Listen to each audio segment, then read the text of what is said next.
Welcome to In These Times, a multi-platform podcast and YouTube broadcasting channel for mental health issues. We want to address mental pain and emotional suffering by bringing you information that can alleviate your distress. And you may make some important mental shifts that bring back your light, your love, your hope. Please use the Contact Us button on our website to let us know your deepest troubles and concerns with your mental health. Help us to help you. Parents lose their children. They lose them in many ways, and we're not given a manual on how to bring up kids. Bringing up children is a very demanding task, and many of us end up battered, exhausted, defeated, and wondering what went wrong. There's not just a breakdown between parents and children, but also a breakdown between the parents themselves. So what leads to the unhappiness of parenting? And what can we do about it? Well, with me now is psychotherapist and co-founder of In These Times, Previn Karian. So, Previn, for most of us, most people, many people, it's extremely easy to decide to have a child. And as I've just said, there is no manual to tell us what happens from naught to whatever. So we jump in and we hope for the best. And it's an extremely difficult process. But in an ideal world, I guess the couple, the parents, do it together and they just get a feel for it, perhaps based on how they were brought up. Yes, it's incredible, isn't it, Chrissy? Would you jump into a car and try to drive it if you didn't know how to work it? And we do that strangely as a biological species. We have children with absolutely no clue what to do with our children, how to bring them up, and we don't have any models. And so what do? We start to act out our ideas. And those all come from our own upbringings, where we either repeat the way we were brought up and want our children to do the same, or we decide that our childhood was so appalling, it was so terrible, that we want the absolute opposite. And so we try to be very different to our parents. Now, in both of those situations, guess what's missed? It's the children. So parenting isn't about the couple unit. It's about the relationship between two adults, usually, and children, and infants, babies. So you start off from there, and the whole feeling is that we can do this, it's natural, it's intuitive, it feels right, it feels good. So this is a good time, and let's do it. And of course, what ends up happening is you have just jumped into a high-speed car, which is going to push both parents to the max. Well, the trouble is, everybody gets a bit gooey. You say you're pregnant and you have the baby, and they're all there with the presents and this and that, and, you know, the grandparents, and everybody's very happy for you. Whereas I suspect if people are honest, particularly mothers, they'd say they're absolutely terrified. Yes, mothers are far more emotionally intelligent on this one because, of course, they carry life within them. And whilst that's a very, beautiful and magical and mystical thing to look on at, when you're a mother, it's a very different situation because you start to develop a sense of responsibility. You have an unbelievable connection with this child that is going to be born. And there's literally nothing like it. There's no other relationship in the world that compares with the intimacy, the closeness, literally coming from your body with the infant. Now, the difficulty is that mothers go on to assume that they therefore know the child and that the father doesn't know the child. Now, of course, mothers have a very, very intimate, unbelievably intimate relationship with the baby or the infant. But this is where both parents go wrong. You see, because the child can't philosophically argue back when they're just babies. They can't say, you're not very good parents, you're not very attentive, you're not giving me enough time, or you're giving me too much time, can you back off? Babies can't say any of that. So the result is that both parents think, and here's the flaw, and it's fatal, they think they know the child.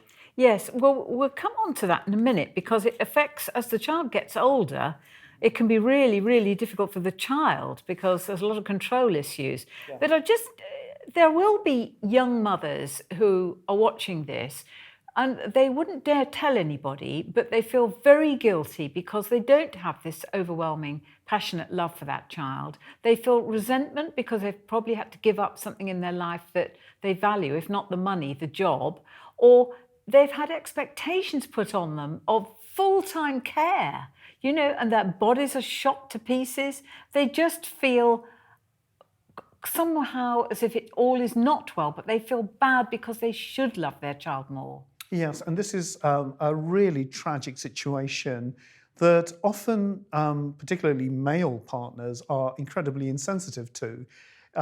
So whilst there's this glowing, wonderful idea about having the baby, the physical demands on the mother of breastfeeding and the immense physicalness of the activity, the huge emotional demand of being tuned into the baby's needs leaves the mother exhausted. And of course, when the father comes back from work or the other partner comes back from work, whilst they may be a bit gooey and gushy and think, oh yeah, let me help around, there's this sense, well, I've just been to work and all you've had to do is look after a baby.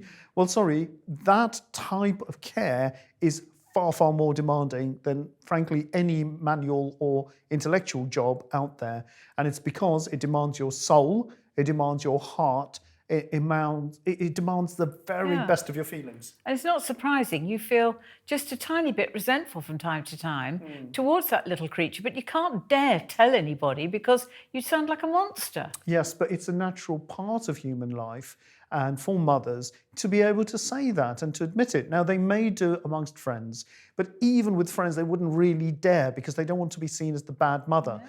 And now you have this ridiculous situation where does the mother go to? Who does the mother talk to? Now, I've been fortunate that I've been able to help mothers who have felt, in some cases, murderous rage at the child constantly crying because there was no emotional attunement to the child. And what the work that needed to be done was to calm the mother's anxiety down and to try and emotionally connect with the infant. So you're saying that the screaming of the child is linked to the anxiety in the parent? Definitely. And that the parent is either emotionally shut down or they feel that the mother, that feels emotionally shut down, emotionally anxious, unequipped, suddenly realizes there's no manual to drive the car and the car is driving and has to now quickly work out, how do you control things? What do you do? What does this do? What does that do? Because you've got an infant. Oh, and you've also got a partner that comes back who may still be sexually demanding, who may still be emotionally demanding. One of the tragic things about parenting is that often the male feels very inadequate because there's another child in the house. And men start to act like babies. And often women say to me, and clients have said to me, that it's like looking after two babies or three babies if they've got two or three children. And the husband suddenly becomes this very emotionally, irrationally demanding, angry, irritable baby because the emotional focus has gone off them. They feel abused and exploited, that they're working all day and they come home and they can't get sex or they don't get all that attention and love that they used to get from their partner because it's now going to the children. So that's another problem in parenting, which is that parents start to split very quickly. Mothers are feeling bad, fathers are feeling inadequate, and then you have this terrible situation where if they don't start talking, the couple container splits apart. So I think it's quite interesting just to labour this point. So a child is that sensitive at a very tiny age to pick up the mother's feelings. Yes, and this has been demonstrated scientifically by attachment theory, right from Margaret Mahler, who wasn't particularly attachment theory, through to Daniel Stern is more famously there. Karl-Heinz Brisch has actually got attachment theory clinics in Germany where he helps mothers to attune to infants, for example, if the birth was particularly traumatic or a cesarean. And so they help very early on to create the mother-infant bonding in an emotionally attached way that isn't overpowering, it's not smothering, it's not overwhelming, but it's also not shut down and far back. So attachment theory really is the place to go to. It's the go-to model. If you're thinking about parenting and you want a psychological education about it all, there's some great books by Sue Gerhardt, Love Matters, or Why Love Matters, sorry. And then there's a spate of other attachment theory works. But if you go down there as parents, it was founded on infant observation. And there really are some fantastic models in there. Well, people who've had to have cesareans they won't want to hear that it's doomed before it starts, will they? No, but the point is that you can actually work your way out of that, and you can understand your anxiety, perhaps your rage at the pain that the baby has caused you, or feeling nothing. And you can actually work through that and realize that's what's happened. It doesn't have to stay that way with the infant or the baby. Just talking about single parents, a lot of people go it alone or have to, and it's sort of doubly difficult, isn't it, in every sense? Single parenting is phenomenally difficult, and really, it's heroic what mothers often go through as single parents in bringing up children or a child on their own. There's a huge amount of social stigma. There's financially, you are so afflicted and challenged unless there is a good settlement or the partner or the husband has agreed to financially contribute. But those are fairly thin on the ground, and that's just because of the attitude of some fathers about why should I have to pay? So even though they're very wealthy or doing very well, they don't want, as they perceive it, the money going to the mother as opposed to the child. So single parenting can be a very, very challenging task. But equally, I would say that being a single father is a very difficult thing. So it's just as hard for fathers to have to try and find a relationship with a baby or a young child. If there's been a divorce, and you are trying to look after the child, perhaps because the mother is neglectful or hostile towards your visits, because they want the possession of the child and they don't actually want to share the child with you because they are so angry with you. So that's another scenario where single parenting is not just a women's issue, it is also becoming a men's issue. Well, you see so many cases, don't you? And the courts see so many cases where, I mean, to put it bluntly, they behave like a couple of squabbling kids who don't put the children first. I mean, they're so angry that the relationship's broken up, the man and the woman, that they take it out on the children. Yeah, so parenting breakdowns are essentially a breakdown of the couple unit, which of course we've done an interview on. And when the key thing about parents is that it actually doesn't start with the child. The testing is, can the couple unit stay intact? And that is what children need more than anything else. Okay, they don't need money, they don't need riches, they don't need a fabulous house to live in with dogs and cars and so on. What they want to psychologically know is, are mummy and daddy okay? Are they in love?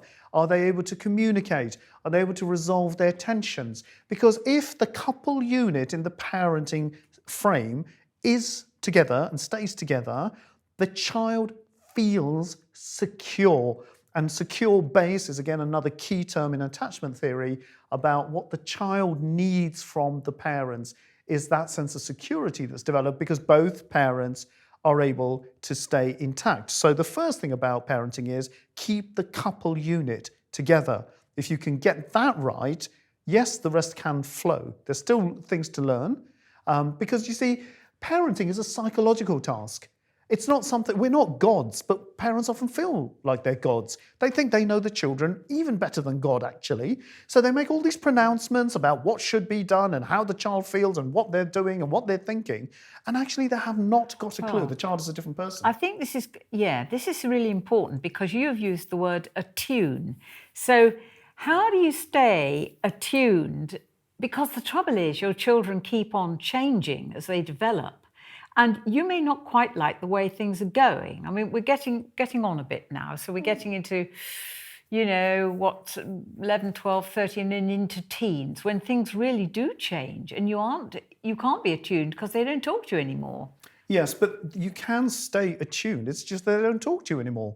So the attuned parent will say, I can feel that my child or children don't want to talk to me, and it's okay. It's not particularly because they hate me, it's because something else is going on. And that's quite appropriate, you see, because parents have this big pressure initially to want their children to be the same as them, to have the same values as them, to like the same sports or the same activities as them. Perhaps it's music, perhaps it's an instrument. So parents want their children to be the same. And of course, when they're very young, they can't argue back. But eventually, the child is a person and starts to push back at that kind of control. And even if you're the best parents in the world and you're very attuned, the child needs to be different from you. So the child needs its own space. Yes, but I mean, rebellion is part and parcel of growing up. I mean, I defy hardly anybody's watching this to say they didn't at some point kick against their parents. There are crushed children who don't kick against parents, and what they do is they act out that rebellion much later in life, in adult relationships and so on, and that can be quite difficult to manage. So in a sense, it's better to have a rebellious young child than none at all. And why is that psychologically correct? It's because it isn't time, the child has passed that time when you as a parent have this godlike authority to batter them around and tell them what they should do, who their friends should be, what they can or can't play with. By all means, they still need guidance. By all means, they still need to be protected. But the child will react back because they have to be a person on their own. And so the parents have to be child-centric. Yes, but the trouble is you're watching this child mixing with people who are going to get them into trouble with the law, trying drugs, drinking too much. Their room is a tip with 19 plates in that haven't been washed for God knows how long. I mean, you'd have to be a saint just to say, oh, that's all right then. No, those kinds of symptoms, Chrissy, that you're talking about are indicators that the child didn't have some kind of emotional bonding with the parents. You see, if children are safe and secure with the parents in that attuned attachment theory ideal way, and it is an ideal, okay, but it's something to work to. But if children are secure, it is less likely, they'll find it much more difficult to make relationships that are insecure. They will find it far more difficult to want to be with people who are going to generate chaos, instability, and disintegration, because instinctively, their feelings and their thinking will match up and say, I don't like this, I don't feel safe with these friends. So there is an issue here about when children become delinquent, when they are acting out to that degree, something has broken down much earlier between the parents and the children. Well, yes, except that rebellion is par for the course, isn't it? If you're a young person in your teens, because you really want to do the different thing to your parents. You don't want to be like them. So what I'm getting at is, when is it safe to let them go on like that, and when do you have to jump in as a parent? Yeah, there's an ebb and flow, and that's the attunement. So if you try and think about a piece of music that flows, and sometimes you have different instruments that come to the forefront and then go back, and there are other instruments, and that's the kind of ebb and flow that parents need emotionally with their children. Of course, sometimes it's important to step in where the child is going to be in serious trouble, and sometimes it's good to back off. But as the child is growing up, the child-centric parent doesn't have a need to control them because they gave them that secure base in their youth, in their early youth. And if that secure base is internal to the child, if that child can match what they truly feel and truly think, which would be something like, these friends are crazy, they're going to drive me to destruction, I feel it, okay? The child is going to pull back. And that's really what parents need, not constant policing, but a relationship with the child where the child learns from that relationship, I know what's safe and I know what isn't. And unfortunately, because so many parents fall apart and are unsafe, what does the child learn? Unsafety. So what does the child look for in their friends? More unsafe friends. So when you have children who've come from very difficult parenting backgrounds, or broken couples, or hostile couples, or toxic couples, unless there is a very secure mother or father in there, they will lurch towards delinquent behaviour. And they won't be able to stop themselves because actually they want to get away from all this pretense that the parents are okay and the pretense that the parents are stable because they've grown up and they know they're not. And so unless one or the other parent has that internal security, maturity, an ability to work psychologically with the children, they will be delinquent. Well, it's very, very difficult if children won't talk to you, and a lot of them just, they clam up and they don't talk. Yes, but that is precisely the breakdown of attunement, you see, because children know when they want to talk and they know when they don't. Okay, and if you can give them space, if you trust them, and when they come back with their need to talk, you are available, and then when they need to stay away, you're not pestering them as to what they're doing, what they're thinking, what are they looking at, and so on. That's the ebb and flow where you don't have to feel insulted as a parent that the child didn't answer your question or doesn't want to talk to you. Well, there's a very worrying, I don't think it's a phase, I think it's been going on a very long time, where people, particularly single parents, they want the child to be their best friend. Yes, of course, it's a fatal situation that does occur because, there are just numerous things that can come out of that are not helpful for the child. So in single parenting, but it is so difficult because the child in a single parent relationship is usually looking after usually the mother, yeah? And so the child is very attuned to care for the mother and feels guilty when they're trying to have fun with their friends, feels guilty when they're trying to do their own thing that they know that mummy isn't going to be happy about. So they're controlled by guilt. And they grow up thinking, well, here's a model of relationship. It's based on guilt, it's based on pleasing the other person, but it's also based on protecting the other person. And that creates massive problems moving forwards because, we've done the interview on suicide and so on. I'm not saying that all children from single parents become suicidal, but it starts to become an inability to be true to themselves and look after themselves because they're always looking after someone else. So as parents, we need to see that our children, they want to be accepted, they want to be part of the unit and everything, but they want to be different. Yes, there's a constant tension in parenting between wanting your children to be the same as everybody else's and then having to face the fact they want to be different and they want to be themselves. And as children grow older, you see, the only way you can think about children is to think about them developmentally. They are developing all the time. They outgrow their clothes, as parents will find out. And you have to keep, especially when they're young, as you know, you're constantly buying new clothes because they grow out of them. So why wouldn't that be true psychologically? Why wouldn't that be true emotionally? So children are developing psychologically and maturing all of the time. Now, parents may want them to be the same as them, for example, or they may want their children to be the same as other children because it's too embarrassing if your child is different. And what you have to realize is the child is on his or her or their own journey, and they need to start learning who they are. Now, it's an ebb and flow. You can't abscond as a parent, but if you give them the space to do that, they start to become quite sure of who they are. And if you don't, what can happen? Well, you get all the dysfunctions in adulthood, what Winnicott called the psychological immaturities that society cannot stand. And what he was saying was that when children grow up with poor parenting, through emotional illiteracy, okay, it's not a judgmental thing, and through a lack of understanding of that manual, that they don't understand that actually parenting isn't a godlike knowledge of your children. It's a psychological task. And there we are again, psychological task. And you have to develop a psychological relationship with these lovely infants into maturing adults. So if that's not there, then you can imagine that the consequences are going to be delinquency, toxic relationships, breakdowns, inability to hold relationships in society, and personal failures and rejections. I mean, it's endless, the list of things that could go wrong. At some point, it doesn't all happen straight away. No. It could happen in midlife, it could happen in early 20s, 30s, but it's there waiting. It's a powder keg to explode. The COVID, the pandemic and lockdowns, everything has produced a great many children who are on antidepressants, who have developed eating disorders.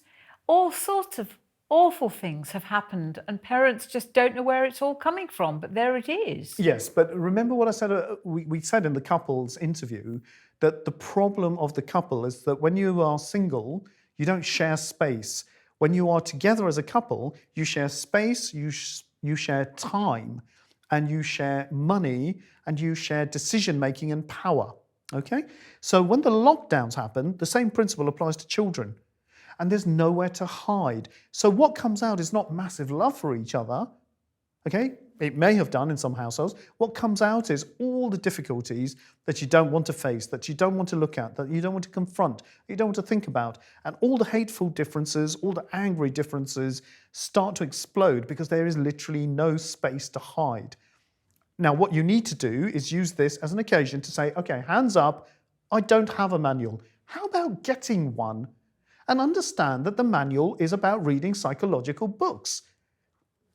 So just as there are books about cars and how they work and how to drive it and how to pass your driving test, again, unfortunately, we don't have a parenting test, but get books on attachment theory. Educate yourself to be a parent, because you can't run on just, I know my little Timmy or Sally. You have to find a way of educating yourself as a parent, accept that you're not God, and accept you are ignorant, you don't understand childhood and child development, nobody gave you the manual, go and get one. But if you have a 15 or 16-year-old who's now suffering from depression, so they're on antidepressants, or they've got anorexia, or they've got whatever it is, they're not going to school, I mean, it's a bit late for getting, well, you can get the book, but the problem's there. Yes, but the problem's the parents, not the child. Okay, and that's one of the reasons why I stopped working with young children, was because as I started to work with them, I realised that the children were actually lovely individuals, blossoming and thriving inside, which of course they do in the therapeutic space. Then they have to walk off to parents. And it's not a case of blaming parents, but it is definitely a case of saying parents have no excuse in our world, in this historical era, to be psychologically ignorant. There is a ton of literature out there that can educate you. And what parents have to do is come out of this godlike position that they know their children. They do not. They haven't even started. They've been living off fresh air and water, hoping to get it right. There comes a point where it doesn't. Now, when it doesn't, as the COVID actually brought out, it's a time for parents to challenge themselves and say, okay, I need some literacy. I need some emotional literacy. I need to understand things psychologically. I can't keep going off what Bill and Jane and Dad and Mum told me. It's not working.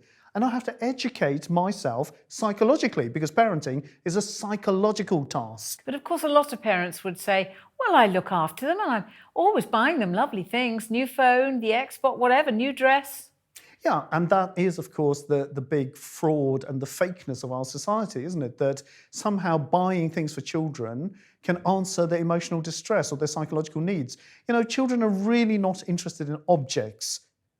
Children want your time. They want their emotional connection. They don't want it all the time, but that's all they want from you. They're not interested in your cars, your houses, not even your holidays. They want you. And the best example that visually I have for those who remember her is Princess Diana, who would go to war-torn countries, particularly in Africa, with starving young infants. And they were literally skin and bones, and she would pick them up and hold them in her hand. And the eye contact and the gaze that she had on that child was so supremely absolute. She was emotional connectedness, and she was a picture of emotional connection in that moment. That's emotional connection. That's what children need all of their life. They don't want it all the time, but they need emotional connection. And it's quite hard to get that unless you're very, very attuned to it. Of course, Princess Diana was previously a nanny, so she would have had that training as well as the practice. As parents, we need to acquire the skills. There's nothing natural about being a parent, nothing. So the last bit of advice would be attuned and go and buy some books on the subject and learn a bit more. Yeah, in our day and age, there's absolutely no excuse. You have a ton of videos on YouTube. There are several books around. I would encourage parents seriously to invest time in attachment theory. It is the model, the go-to model in terms of parent-infant attachment and how this played out in adult life. So they did longitudinal studies and looked at these infants that they saw when they were babies, followed them through to their 20s, 30s and 50s. and Alan Schraff at a university in Canada were very early pioneers. Now, the good thing about attachment theory is that it was then supported by neuroscience. So when neuroscience came along and looked at brain development and the lack of brain development in the right hemisphere, where there wasn't emotional connection, they showed that attachment theory was essentially right. If you attach emotionally to the right part of the human brain in the infant, you're wiring them up to have that emotional intelligence, not to get delinquent, not to get toxic. And it's that wiring from attachment that attachment theory supremely provides. There are 4 different models within it, and it's well worth parents even just Google it and look it up and learn the 4 categories of attachment theory. That in itself helps you drive the car to at least 90 miles an hour. Sorry, what's the speed limit? Fascinating stuff. Previn, thank you. You're welcome. In These Times is entirely based on your participation and your involvement. Please use the Contact Us button on the website to let us know your thoughts. Please also make a donation so we can go on bringing you more broadcasts. Help us to help you.